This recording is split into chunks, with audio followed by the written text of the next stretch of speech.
já sám jsem měl první dopis po 5 letech. Já jsem rodiče viděl až po 6 letech, poprvé to přišli ještě navíc v černém. A když jsem měl návštěvu, tak to bylo v Leopoldově a tam bylo sklo, do půl bylo sklo. Tam byla taková místa pro strčit prsty. No rodiče přišli z druhé strany, to byl takový kumválek, jenomže tak mi jenom povedal a tak dále. Ne, samozřejmě žádný balíček, nic, nebo celá mátka dovezla nějaké ovoce. Ne, to. Ta moje druhá matka, ta nevlastní, že? No, to. Někdy se opravdu zdá, že je to jediná existující možnost – utéct. Zvlášť tomu, kdo má dlouholetý trest vězení, připadal útěk jako jediné východisko. Přitom se jednalo o obrovské riziko. Vězeň riskoval, že ho nějaký zuřivý dozorce na útěku zastřelí a pokud by to snad dopadlo opačně a jeho vinou by některý z bachařů zahynul, čekala by takového vězně oprátka. Ale i nepovedený útěk znamenal pozvánku do jiné společnosti. Takový vězeň už byl napříště označen jako útěkář a směl být jen v pevných věznicích. Takových jako byli Kartouzy, Leopoldov, Mírov.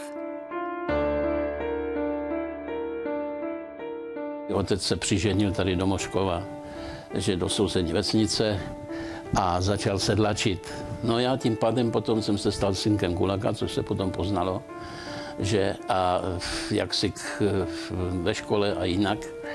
A pozoroval jsem na vesnici přímo, jak prostě komunisté zasahovali do života zemědělců. Tak to samozřejmě, jako byl jsem už ve Skaltinku, který zakázali, pak nasledoval Sokol, který taky zakázali, že byla to velká národní organizace, můžeme říct si podtrhnout národní. A takže to všecko působilo na mladé lidi, aspoň na ty kamarády kolem mě taky. No a to nás taky potom dovedlo k úvaze, to jsem ještě nebyl plnoletý, s jedním kamarádem, že jsme odešli do zahraničí. No tak jako kluci ještě neplnoletí, že to nám nebylo ještě 18. No a přitom už někde ve Starém, nebo jak se to jmenovalo, už nám nabízeli práci, že bychom tam mohli a to oni to zaměstnávali hned ty některé uprchlíky, prostě kdo měl zájem a tak. No a tak jsme se vrátili. No ten návrat, ten není, tak nestojí za nic, no vrátili jsme se, zase jsme prošli tu hranici Hradce, nikde nikdo, akorát jel salitkář, policajt a tehdejší byli tam ještě ti stražní a ten se ptal z německé strany, polní cesta, on říkal, odkud jdete? Kde jsme se tam vzali. A my říkáme, jdeme z Mnichova, že? Tak on se zarazil z Mnichova, tak nás naložil na Sajicku a to a vez nás na stanici. Druhý policajt stal ve dveřích, řekl, odkud je vez? Říkal, v Mnichově, že? Z Mnichova, no tak a tak, potom přišli rodiče. Seděl jsem potom tam v jednom vězení. Samozřejmě jsem byl souzen, dostal jsem těch 14 let. No a tak potom jsem měl pokus o útěk. No, tak útěky byly různé v té době. Takže lidé vězni zkoušeli podkopy, že a všeli, jak se to zkoušelo. Jednou byl útěk v cívce zase, víte, v té, jak se ty káble to, tak tam to odstranili ten bok, jeden tam z druhého zatlouk a tomu se třeba povedlo. No takový. V letech 1949 až 1951 byl poměrně dosti pokusů o útěk, jak z pracovních táborů, tak z vězení. Nebylo to ani tak způsobeno tím, že by zajištění lágru a vězení bylo méně dobré než později. Spíš šlo o to, že vězni si uvědomovali, že i když pokud se jim podaří uprchnout z lágru a z vězení, tak ještě budou muset po roce 1951 překonat státní hranice. Takže po roce 1951 pokusu o útěk prudce to klesalo. No a tam potom se uskutečnil ten velký útěk, já tomu říkám, v Chebu, protože tam jsme se zešli vlastně 3.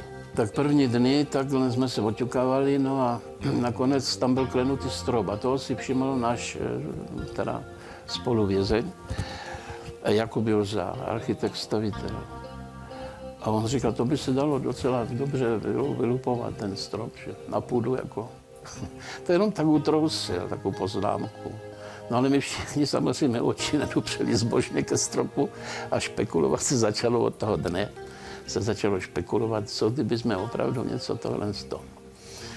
Protože, jak jsme si říkali, to je zase moment překvapení a nečekaná věc, by to byla. Ti dozorci se nikdy nedívali na strop. A strop byl dost jako vysoko.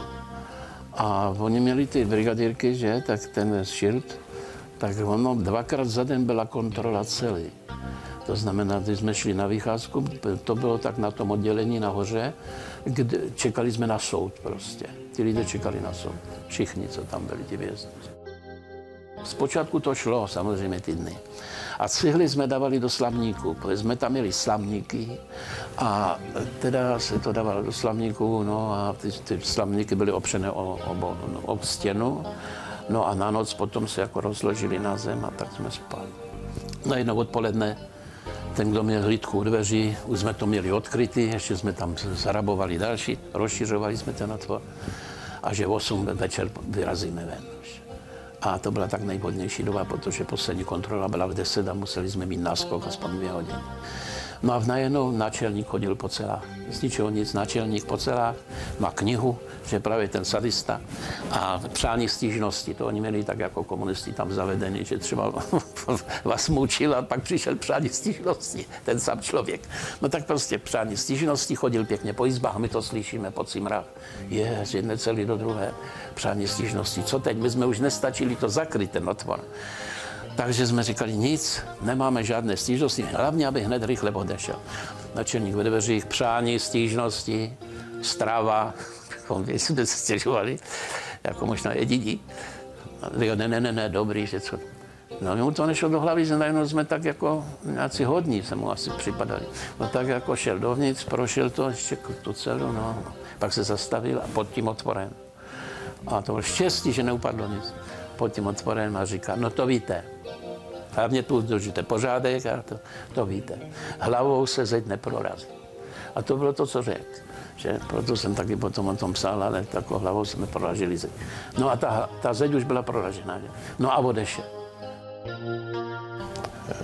Vězen, pokud utíkal z vězení, tak většinou to vězení dobře znal, nebo znal ty způsoby zabezpečení, co mu hrozí.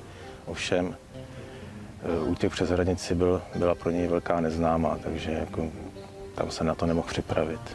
Útěku z pracovních táborů bylo více, protože bylo více příležitostí k útěku, protože se obvykle pracovalo mimo lágr, takže při cestě na pracoviště bylo snadnější utéct než ze zabezpečeného vězení. No protože nešel, tak nic. Tak Jakub se v tom pasoval, najednou se otevřely ty dvířka, ani ne kukátko, já jsem byl kukátka. Najednou se otevřely dvířka a ten dozorce říká, chlapi, vy tam něco bouráte. A říkám, víte, jsem byl okýnka. Říkám, prosím vás, ale bolí mě hlava. A my jsme měli venku takové ty skřínky a tam od doktora třeba nějaký prášek. Já říkám, mám tam prášek, bola vlastní hlavě. Ale pojď dobře, odstupte jako to. Já říkám, že mě bolí. A tak jsem to zdržoval, protože Laďa, když byl u otvoru, už viděl, že tam je otevřený, tak už byl na útěku. No a teď šlo o to získat čas aspoň pro toho Laďu Nováka. Takže jsem to zdržoval v tom, že jsem neodstoupil, protože on zatím, jeho nenapadlo, že tam už by mohl být otvor. Tak proto on ještě se mnou mluvil a jinak večer oni nemůžou sami jako otevřít celu. Ale ještě nezmačknul knoflík, tak mě pořád šlo o to, jako to. Já říkám, no pane, ale bolesti mám velké, říkám, hlavě, a tak jsem mu něco mlel. A on říká, no ale odstupte. Říkám, no já chci jenom prášek. A tak, to jsem ho ještě drážil. No ale nakonec jsem už musel odstoupit, tak jsem odstoupil, tak on viděl prostě jenom jednoho. Toho Vojtěcha Souhu, jak sedí na lavičce vzadu a viděl nohy ještě toho Jakuba na boku. No tak a v tu ránu skočil tam někde mi věci a už houkala siréna. A já říkám, Jakube, podrž mi to v židli. Tak říká, to nemá cenu. Říká, Jakube, říká, co nemá, ne, to podrž to. Když to nakřaplo trochu, tak mi to podržel a já jsem zase jako Laďa, tak jsem se takhle. No, dostal jsem se na střechu, no ale v tom nervozitě jsem se dostal na jí blok, než jsme se chtěli spouštět, jako po těch hromosvodech. No a mezi tím se už otevřelo se výkýř, že otevřel se výkýř a tam už se samopalem, že tyhle hoši, no.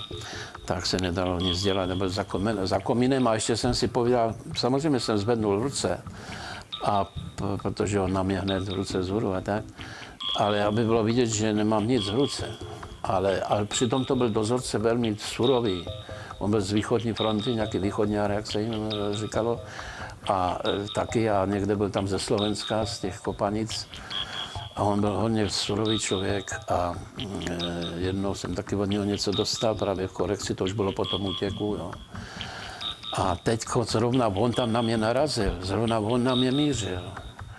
A tak já jsem si v duchu říkal, tak teď mě teď odpálí, protože tam nikdo nebyl nikoho, že, bez svědku. Tak on mohl říct, že jsem něčím po něm šel, že. U takových lidí nikdy nevíte. Při tom útěku bylo velké nebezpečí, že vězeň na útěku bude zastřelen a když nebude zastřelen, tak zcela určitě bude zbyt po dopadení. Dalším trestům patřila samotka, následoval obvykle soud, kde mu bylo přidáno několik let navíc v tom vězení a byla mu jaksi instalována nebo tvrdší režim vězení následoval po neúspěšném pokusu o útěk. Tak tím jsem jako všechno procházel, no pak nás odvezli do Leopoldova, no tam jsme byli taky, že tam jsem byl, takže celkem jsem byl na Samotkách 5 let, no. Taky žádná sranda to nebyla, no, ale přečkal jsem to, protože člověk byl mladý, no. Ale taky jsem poznal prostě, co to byli za lidi a nejenom věznice, že jo. Podívejte se, jak to vypadalo normálně ve společnosti. Oni ti lidé prostě všichni řvali, ať žije KSČ nebo ať žije Sovětský svaz, ale ti lidé to řvali, protože byli už tak vychováváni, oni ze strachu křičeli.